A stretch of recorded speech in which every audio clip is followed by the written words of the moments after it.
The Senate is now working on the nation's most important military policy bill, the National Defense Authorization Act for 2024. There will be likely major differences between what the Senate comes up with and what the House has already passed. Mike Gooding has the latest. The $886 billion NDAA, as passed last Friday by the House, authorizes the Navy to buy a total of 10 new ships and gives a 5.2% pay raise to the troops.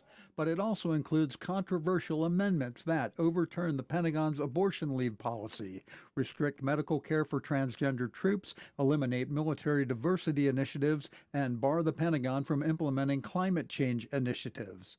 Hampton Roads Republicans Rob Whitman and Jen Kiggins voted yes. Hampton Roads Democrats Bobby Scott and Jennifer McClellan voted no. Now the Senate begins work on its version of the bill. We want both sides to have input, but neither side should derail the bill.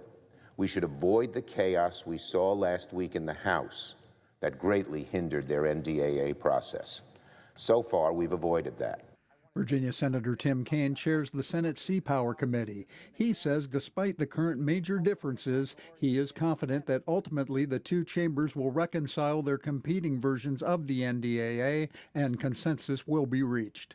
I think we'll get a defense bill, and it may, but exactly, we got to get the Senate version done first, and then we get into conference and we figure it out. But we've done defense bills every year, for the last 62. I don't think we're going to stumble over this one. Mike Gooding, 13 News Now.